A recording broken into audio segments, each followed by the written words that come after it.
Zoom meetings together. And my name is Lee Regis. I'm staff for the lodging tax, and I work here at Kitsap County in the Department of Administrative Services.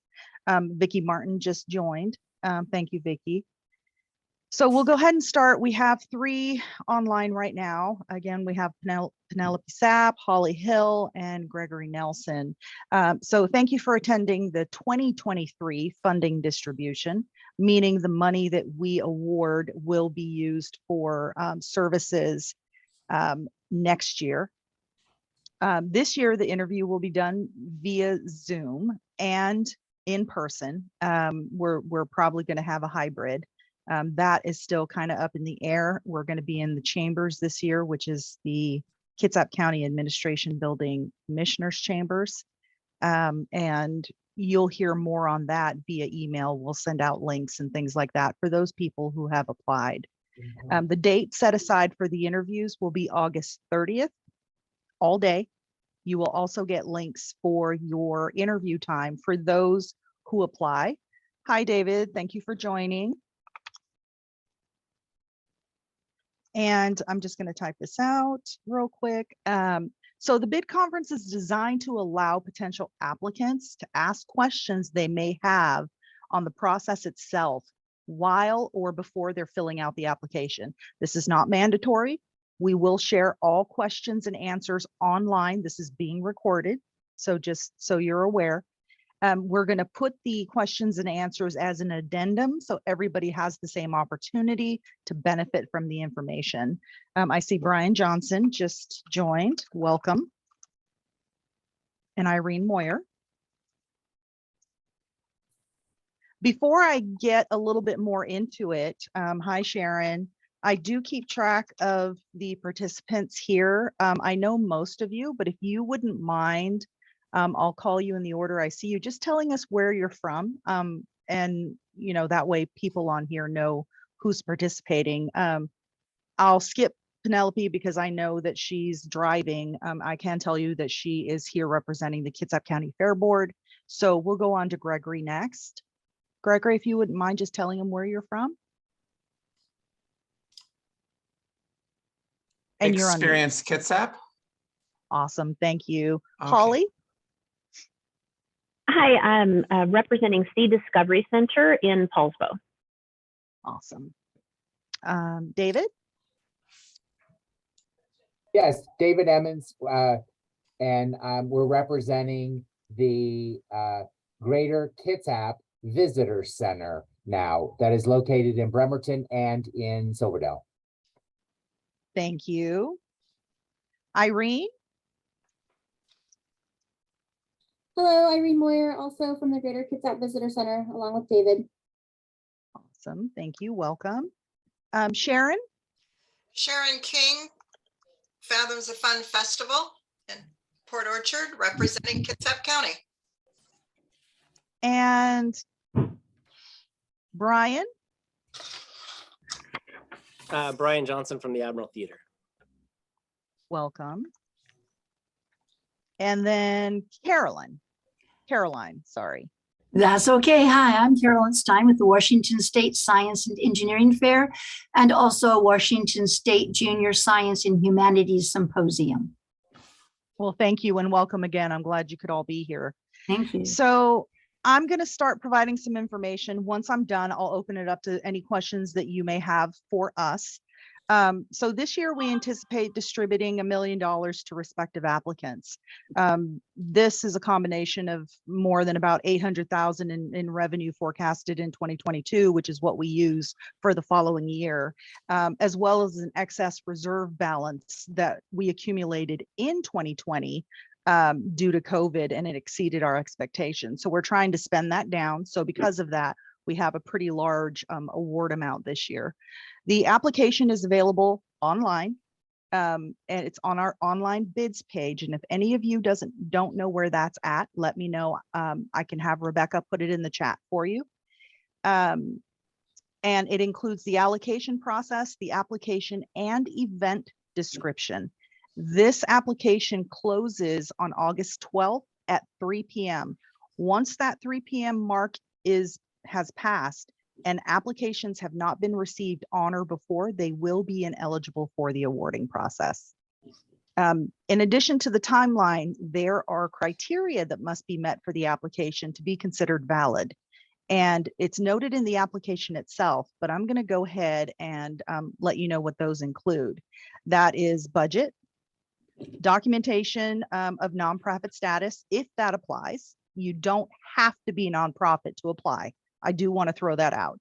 Most recent tax returns, description of project, which includes marketing plans. And this is the most important one. Well, it's one of the most important because we can't go into a contract with you unless you are able to provide a certificate of insurance for your event or events through the 2023 calendar year. Now, I do want to say that we understand you won't have insurance for the whole year, right? Sometimes it'll expire midway or, but we can renew that insurance as long as we know what the expiration dates are. We'll keep track and let you know when we need a new one to cover the whole year. Does anybody have any questions about that before I move forward? I see a hand up. Holly? Hi, yes, thank you. Does the certificate of insurance need to be submitted with the application or as part of the contracting process? Both. If you have one that, we understand that the one you give us now is not going to have Kitsap County as additional insured. That's fine. It's just showing us that you have the ability to get it. And the reason we're doing that now is because we had a few years back an award that was given. We had to turn around and take that award back because they were not able to give us certificate of insurance during the contracting process. We never want that to happen. We don't want to award you and then have to take that away because we don't meet the contract compliance piece. So Sure. we want to do that out the gate so that you know exactly what's going to be required of you when we go into the contracting phase. Okay. Okay, great. Thank you. Once the application process is closed, again, no additional materials will be accepted by our office or during the interviews.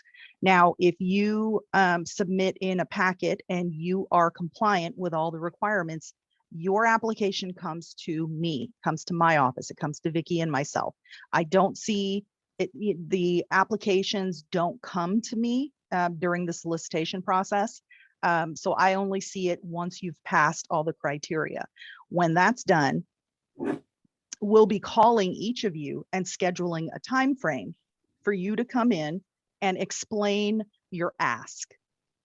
And it's not a very large amount of time. I don't need you to go through your entire application because we have it in front of us. We just want you to explain your ask. You'll have about 10 minutes to do that. And then, we have a committee who will have 10 minutes to ask you questions. So just so you know what to expect during the interview process, we call it presenting your application, but you really don't have, we're not going to have media or, any slideshows or anything like that. It's just basically verbally telling the board, reiterating what your ask is for this award. Your application, this has come up several times. There are two areas that you can choose for your application: tourism infrastructure or tourism marketing activities. You can check both. You are not limited to one. We've had that question many times. You can, again, ask for both. There is really one area that we will not authorize awards for, and that is for capital expenditures for nonprofits. That is the only thing that we're restricted from. So does anybody have any questions about what I just went through? Holly? Sorry. That's okay. Can you, for us, please define how Kitsap County determines what is a capital project for those of us on the call? I know it varies from organization to organization in terms of what would be covered or not. And we've had a question about it in the past. So Sure. Hang on. This was something that we had to pull up once before, so bear with me for a minute. So first of all, what we identify as capital expenditure is anything that's physical or fixed assets that are probably attached to the building, right? Okay. And so it's anything where you want to repair something that falls within that capital expenditure. That is typically not going to be allowed if the building itself belongs to a nonprofit. Now, these are RCW rules, right? Revised Code of Washington. And so with that, a lot of it is interpretive. Well, sometimes we don't know who owns the building. So if you are requesting for something like that and you find out that maybe you know, a nonprofit stays in the building, but the building is physically owned by maybe a government entity, City of Bremerton or Kitsap County even, that changes it because the building itself doesn't belong to you, right? So when you're requesting for expenditures, that's what you want to think about. Who owns the building? Because if it is nonprofit, then it's going to be excluded. That's perfect. Thank you. So ours would be, your statement about it being physically attached to the building clarifies my question. We have tanks, aquarium tanks at the Sea Discovery Center. So they probably would fall under that capital expenditure because they Correct. are attached to the building. So, perfect. Thanks. You're welcome. Okay, and now, so I'm done with my spiel. Oh, and I think we had some additional people come in. So I'm just going to ask them to identify themselves. Nate, would you mind telling us what organization you're representing today? Hi, yes, I'm Nate Murphy. I'm the operations director here at the Admiral Theater in Bremerton. Well, thank you and welcome. And then we have Jeff. Hey, sure. Yeah, Jeff Coughlin here, the acting executive director for the Kitsap History Museum, also in downtown Bremerton. Thank you and welcome as well. Since you all came in midway through, is there anything that you need me to go over? Do you know where to get the applications, the bid applications, and when they're due? Did you catch that piece? All good here personally. Yeah, just knocking a few minutes late. Thank you, though. Okay, perfect. All right. So I will open it up for questions then. Anybody who might have questions about the application process.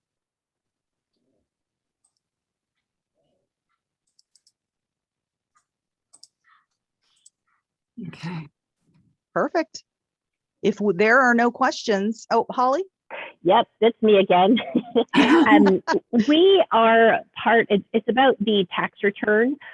We are a self-sustaining program of Western Washington University, and as such, we don't have a tax return. Can we submit like financial statements that are put together by our department director, finance director? Yes. Okay, perfect. Yes. Yes. Thank you. Gregory? Hi, thank you for this opportunity. I shared my interest with Commissioner Gelder, or with the commission earlier this year, and Commissioner Gelder got back to me. I have a couple concerns. Commissioner Gelder had recommended I partner with Visit Kitsap Peninsula, and I shared my concerns with Commissioner Gelder about their use of my images since 2018 without my permission. Although I sent them a takedown notice back in January after repeated attempts to get them to give proper credit, I noticed they're still using my content. And I've noticed in a past partnership that they've given no credit with regards to one project we worked on together. I have some trepidation with regards to entering into any partnership where it might seem unbalanced. Is that a requirement to be partnered with a nonprofit? And how would the county mitigate any perceived unbalance in that relationship? So I believe your concern should actually probably be a different platform, simply because that's, I think what's happening, and I'm glad you went to Commissioner Gelder, that's actually perfect. But it is something that needs to be worked out between you and Visit Kitsap and possibly, you know, the commissioners, right? It's not something that we are giving money to them for. What I mean is they're not sitting here saying, hey, we want an award and, we're going to partner with Experience Kitsap. I was just talking to Rebecca about this. We cannot ask for additional scope in your application. We can only give you money based on the scope you put into your application. We can't ask you to do additional things because we think it would be best to be done that way. The only thing we can do is ask you to use our logos just to show that, Kitsap County lodging tax had awarded you money for maybe some of your events and things like that. But we don't do that. And we may recommend, the committee may recommend that you should partner with some other agencies to get this collaborative use of events and marketing and all that, but it's not going to be something that's contingent on you getting the money. Does that make sense? That makes Mm-hmm. perfect So sense. no, Thank you very much. you're welcome.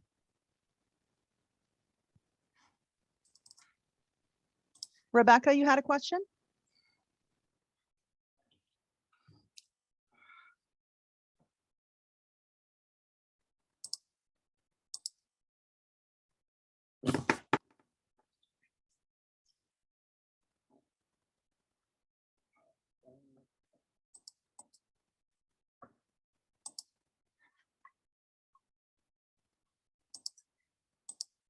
So I don't know how I became muted, but we'll pass Rebecca for right now. And Carolyn, you had a question? Yeah, hi. Hi. So whenever I look at the application, I'm very careful to follow it exactly. And item number 4, it says there should be a 2-page document only. And then and it's very clear what it needs to be included. But I've noticed that other applications, when I review them, have used longer than 2 pages. Are you They have. Have you They stick, have. Are you going to deny them, or are you going to stick with the 2-page? Because we're not gonna deny them. Yeah, we don't deny them, especially if they're asking for more than one. Sometimes they have 5 events that they want money for. And so no, we do not. We ask that you maintain, 2 pages if you can, with font and everything like that. But if you have multiple asks that you're going for, no, we're not gonna ding you for having more than 1 page for the event description. Gotcha. And then whenever you talk about that and you talk about more than 1 ask, we have the science fair actually has taken on the JSHS also. Correct. So be considered like 2 asks then? That would be. And the reason I say that, and that doesn't mean I want 2 applications, right? That just means that you have 1 application. And then when you're doing your scope, you'll say, Washington State Science and Engineering Fair, and you put the amount of money you want with your description. And then you have another line always that shows the junior, and then you have the money that you ask for that. Those are 2 separate asks, and I separate those, but I don't want 2 separate applications. Does that make sense? I think it does. So yeah, so no, you're fine. The way you do yours is fine. And yours is a perfect example of two different asks. Sharon, Fathoms of Fun, it's all for the same Fathoms of Fun, but she has different areas that she wants to fund. And so those are additional asks as well. Each area, you may have fireworks and this is the amount of money. And then you may have the float and this is the amount of money. Those are different asks for different items. And that's what I'm referring to. Okay, I have broken that down before. And it's easier when you do that, because you're going to have different tracking for each one. So you want to keep them separated. Oh yeah. Okay. I've got that. Okay. Thank you so much. You're welcome. Hi, Jeff, you have a question? Yeah, I realized sneaking in a few minutes late, I thought I'd just ask this out loud. Are there any significant changes from the previous year's application? No, there are no changes to the process. We are having 1 interview day again. That may change based on the number of applicants that we have. If we can't fit them all in a day, we'll have to break them out into 2. That only means you'll still attend once. The other change that may affect people is Right now, we're looking at a hybrid, meaning some people in person, some people can still come on via Zoom. That's going to be a change. I haven't done that before. We haven't done a hybrid. It's either been in person or on Teams. And I think they want to start moving back to in person. So this was one way to do it. So that is the only significant. So nothing change wise, but just aesthetically, there are some changes. Okay, And we'll super. let you know all of that in emails. You'll know when you're, once you've been, well, we'll let you know, hey, thank you for your application once you've applied, right?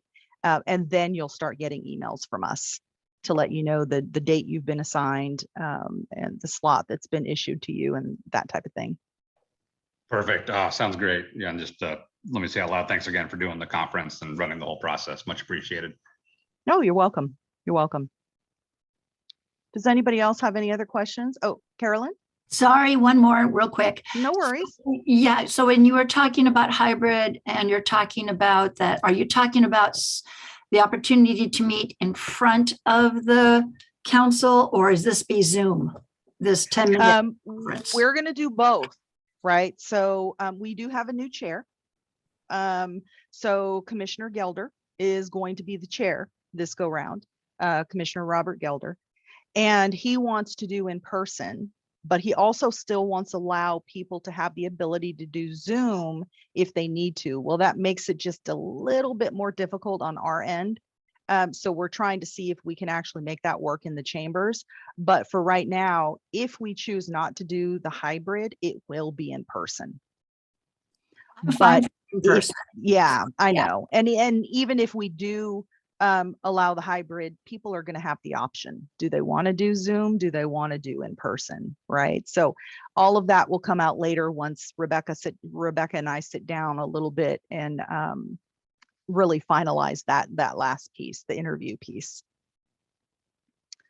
Did that answer your question? Yes, it did. Thank you. Okay, you're welcome. Holly? One final question from me on the submission process. So last year we ran into a scenario where somehow my application or application for C-Discovery Center didn't seem to be received. And I'm just wanting to make sure that I avoid that this year. Is there anything in particular that I need to do? I'll submit it before the date, and then is it, can I follow up, or what would be the process? Because on my end, it showed that it went through, and I just want to make sure I don't do something incorrectly again. So since everybody is back in now, it might be best to mail it in. That's up to you if you've had this issue, or if you send it. Vicki, are we receiving them only electronically? I don't think that's the case. I think I just went into purchasing and he told me he actually received one application so far, and it was by mail. Right. So I think dropping it off and just, letting us know you're on your way. Okay. And that's one way, or mail. Thing about the mail is, it takes days. Yeah. Yeah. Yeah. So, between Glenn and I, somebody is here, and you can just let us know that you're on your way, and we'll meet you at the door. Okay. Okay. And if you want to do it via email, which I, honestly, that's a little harder, because I know last year we did that via email because of COVID, and we had a hard time, right? Some of them had some glitches. We had some glitches, and you have a lot of documents that are being handled, and sometimes it takes a little while for the system to send it through, and then we have to deal with our firewall, right? Yeah. And sometimes the firewall may not deliver it. Gotcha. But what you can do if you want to do the email is put in a red receipt to your email, and that will verify that somebody opened it and read it, and it will tell you who did it. But that's my recommendation. I'm going to probably be real safe and just drive it down and hand it to a human in person. Okay. Okay, that sounds good. For sure that it has been received, Yes. Thanks. Yes. That's helpful. You're welcome. Carolyn? Hi, so whenever I drop it off, I always ask that they date stamp it, that they've Yes. received it, because they have a date stamp in the office that when they receive it and they stamp the incoming copy, I just always have a copy, Holly, that I have them stamp and that goes in my file. And then it's really simple. Oh, And thank you just for so that. you Great know, suggestion. that is a requirement with the purchasing. So whenever we have solicitations, all incoming packets that come to our front desk, they have to be time stamped because we have times associated with when applications can be received. So it's not just the date, but it's physically time stamped. And then it's handed to our purchasing. So yes, Carolyn, thank you for pointing that out. That is something that's required. The only thing that's additional that Carolyn does is she has her own time stamped as well for her reference, which is a great idea. And I've also had people where I have time stamped it and they take a quick photo of it with their phone. Just for their record keeping also. I think there's a certain amount of comfort that comes with that. There is. Yeah. Thank you. I did have one other question also. So you're talking about emailing it or broad dropping it off. At the bottom of the application, it says, please provide 5 copies that are not stapled. They're just paper clipped. So with those 5 copies, do you still need 5 copies or is one sufficient? Because if you email, you're only going to do this once. So, well, if you email it, and we did that a lot again because of COVID, we didn't really have a choice, right? People couldn't come into the building. The buildings were locked down. So we had no choice but to convert to electronic, which meant that our staff time were used in making copies of those for the committee members. What we did though, was because we went electronic, we didn't have to make those copies, right? But now that we're going in person, we do. So if you're going to drop it, we ask you to make 5 copies because otherwise it's going to be on our staff time. Yep. And 5 is the correct number, correct? Yes. Yes. Okay. Absolutely. Thank you. Thank you. Okay. Anybody else have any questions that they might want to ask? This is great discussion. And again, this is being recorded for those of you who came late. You know, all the questions that are being asked, we're going to compile it together. We ask you give us a couple of days, and then we're going to put it as an addendum on the online bid page under lodging tax. So everybody can see the questions and answers that were given during this conference. Okay, perfect. If there are any questions now or before the application closes, please reach out to Vicki Martin or myself, Lee Regis. We can possibly put in the chat our email addresses so that you can reach out to us. If I know there are some that already have our contact information, but if you don't, I'd like to put it in there so you can reach out to us directly. And thank you, Rebecca. So Rebecca just put mine and Vicki Martin as well. So again, please reach out to us, ask any questions. We're here to help you. And please make sure you get your applications in before 3 o'clock on August 12th. And I look forward to seeing you all at the interviews. Thank you. Thank you. Thank you. Bye-bye.